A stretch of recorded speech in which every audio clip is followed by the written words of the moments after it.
এটাই হচ্ছে যে আজকে আমাদের কথা বলতে দেওয়া হচ্ছে না। দেখুন, আপনি যদি কনফিডেন্ট থাকেন, এটা হিউম্যান ইনস্টিংক্ট। আমি বিজেপির নেত্রী হতে পারে, কিন্তু আপনি ভুলে যান আমি বিজেপির একজন নেত্রী, আমি একজন কর্মী, আমি একজন সাধারণ মানুষ। আজকে আপনি যদি কনফিডেন্ট থাকেন আপনার কাজ নিয়ে, যে কেউ আপনার বিরোধিতা করতে পারে, যে কেউ আপনাকে প্রশ্ন করতে পারে বিধানসভার মধ্যে, আপনি উত্তর দেবেন। ঠিক আছে, স্পিকার মহোদয় অগ্নিমিত্রা পাল প্রশ্ন জিজ্ঞেস করছে, ওনাকে বসাবেন না, আমি উত্তর দিতে চাই, বলুন কি বলছেন বলুন। This should be the approach. কিন্তু এখানে উনি জানেন যে 14 বছর উনি কোনো কাজ করেননি বলে ওনার জবাব নেই। উনি যে মূর্খ তা তো নয়।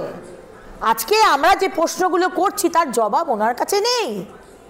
কেন আপনি যদি আপনার কাছে যদি মানে কথা বলার বিষয় থাকে, লজিক থাকে, তাহলে আপনি বলুন যে কেন মুর্শিদাবাদের দাঙ্গা হলো, কেন আপনি বললেন বিজেপি বিএসএফ করেছে আর তারপরে আদালত বলল যে আপনারই কাউন্সিলর করেছে। আপনি বলুন যে কেন শিক্ষা দুর্নীতি হয়েছে, আপনার কাছে আনসার থাকলে আপনি বলুন কেন আরজি করের ঘটনায় এরকম হলো, 5 দিনের মধ্যে সমস্ত প্রমাণ লোপাট করে দেওয়া হলো, কেন হাসকালি নিয়ে কথা বলতে দেওয়া হবে না। আপনি বলুন যে হ্যাঁ আমি ডিসকাশন চাই, ওবিসি কেন কিভাবে হয়েছে আমি বলুন ডিসকাশন চাই। আপনি বলতে পারছেন না কেন যে আপনি ডিএ কবে দিতে পারবেন, আপনি বলুন কনফিডেন্স আছে যে আমি ডিএ কবে দেবো, আমি বলে দিচ্ছি। কেন বকটুইতে আমাদের মুসলমান ভাই বোনদের পুড়িয়ে মেরেছেন, আপনি বলুন আপনার কাছে রিজন আছে। আপনার কাছে রিজন নেই মুখ্যমন্ত্রী, আপনার কাছে উত্তর নেই। সেই জন্য আপনি ব্যক্তিগত আক্রমণে চলে যান, সেই জন্য আপনি আমাদেরকে সিকিউরিটিকে দিয়ে হেনস্থা করে শাড়িটাকে ছিঁড়ে আর মিথ্যা অ্যালিগেশন দিয়ে যে আমরা মাইক ভেঙেছি। আমি তো বললাম সাহস থাকে, মুরত থাকে, কনফিডেন্স থাকে, সিসিটিভি ক্যামেরা ফুটেজ এক্সপোজ করুন, বাইরে নিয়ে আসুন, সমস্ত বাংলার মানুষ দেখুক কারা মাইক ভেঙেছে, কাদেরকে ধাক্কা দিয়ে মাটিতে ফেলে মারা হয়েছে।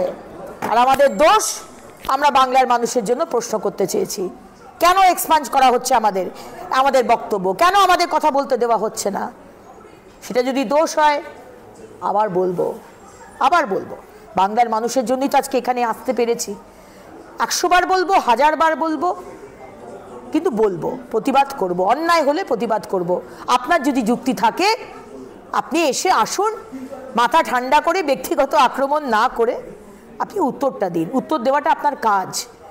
আপনি মুখ্যমন্ত্রী, আপনি স্বাস্থ্যমন্ত্রী, আপনি ল অ্যান্ড অর্ডার পুলিশ মন্ত্রী। বাংলার মানুষকে, বিরোধীদের উত্তর দেওয়াটা আপনার কাজ, আপনার দায়িত্বের মধ্যে পড়ে। আপনি ধন্য করছেন না কাউকে।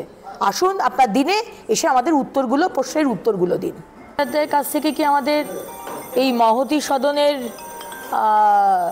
কি মন্দির না কি গণতন্ত্র তার পাঠ শিখতে হবে এই মুখ্যমন্ত্রীর কাছ থেকে, যিনি 2006 সালে 30শে নভেম্বর এখানে সংবিধানের বই হাতে নিয়ে ভাঙচুর করে নেতৃত্ব দিয়েছিলেন। সেই ভাঙচুরের আপনার কাছ থেকে শিখতে হবে।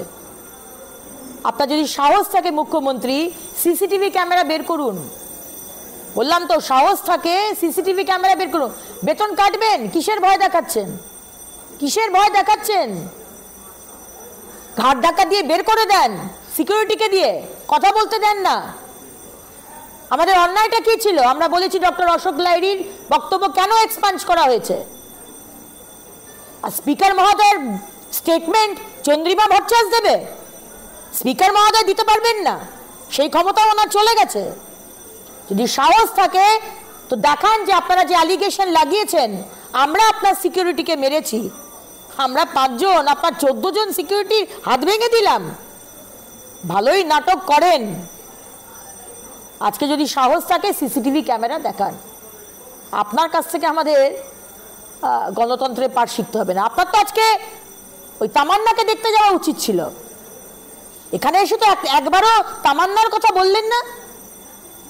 আপনার পার্টির লোকেরা আসল বোম নিয়ে জয়োল্লাস করে একটা ফুটফুটে 9 বছরের বাচ্চার প্রাণ নিয়ে নিলেন, একবারও ক্ষমা চাইলেন না বিধানসভার মধ্যে। আপনার তো ক্ষমা চাওয়া উচিত ছিল। ভালো লাগলো যে আপনি অন্তত একটু লজ্জিত। আজকে রিগিং করে কিভাবে আপনারা জিতেছেন সেটা তো নয়, বাদই দিলাম, একটা জয়োল্লাসে একটা ছোট্ট বাচ্চার মেয়ের প্রাণ চলে গেল।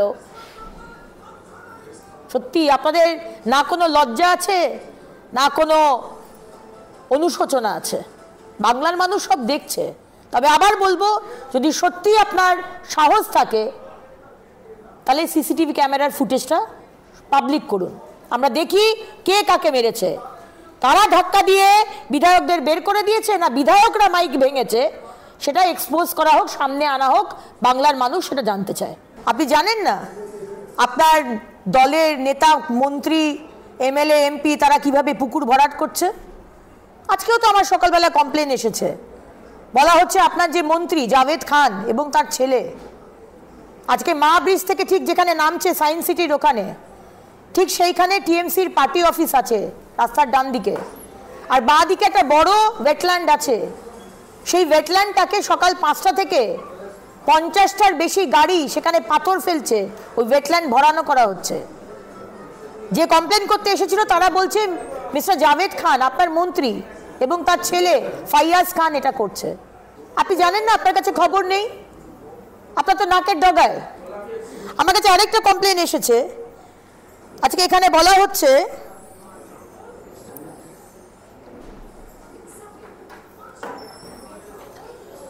কলকাতায় KMC ward number 57 metropolitan cooperative housing society Kolkata, the local TMC councillor, mayor in council and chairman of Boro 7 Jibon Shaha tar naam has been filling up part of a huge wetland called Ukiler Bheri.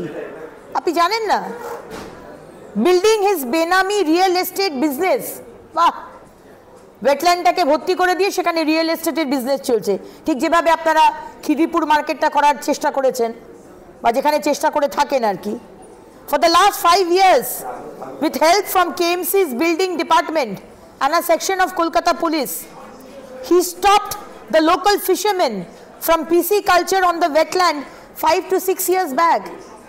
আপনি জানেন না মুখ্যমন্ত্রী, বেহালাতে কতগুলো জায়গায় আমি দিয়ে দেবো আপনার কাছে, আপনি যদি চান আমার কাছে আমি ডিটেলস দিয়ে দেবো আপনার কাছে। আপনি তো জানেন না, আমি জানি, আপনাকে ডিটেলসটা দিয়ে দেবো।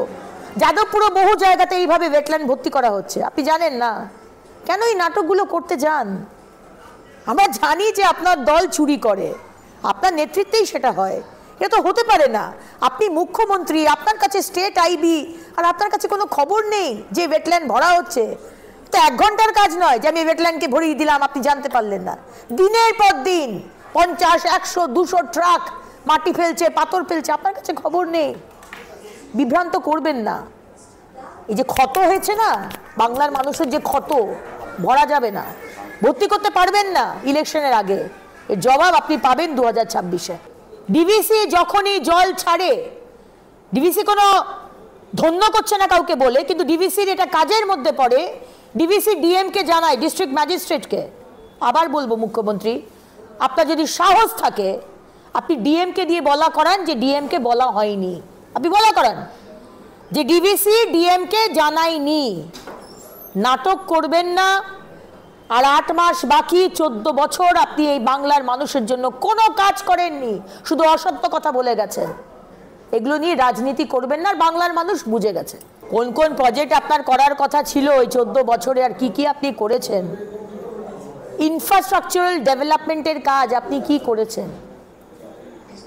কোনো কিছুই করেননি। বাংলার মানুষ বা নেক্সট জেনারেশনের জন্য একটা মানে স্থায়ী কাজ, পার্মানেন্ট কাজ, না ব্রিজ, না ইউনিভার্সিটি, না কোনো সেই রকম হাসপাতাল, কোনো কিছুই করেননি। আপনি শুধু ভাতা দিয়ে গেছেন, আর ভাতা দিয়ে বারবার আদালতের কাছ থেকে চড় থাপ্পড় খেয়েছেন, অপমানিত হয়েছেন, তারপরেও আবার ভাতা দিয়ে ভোট কেনার চেষ্টা করেছেন। This is a reality Mamata Banerjee, আপনার এটা বোঝা উচিত। সো এই রাজনীতি করে কোনো লাভ নেই।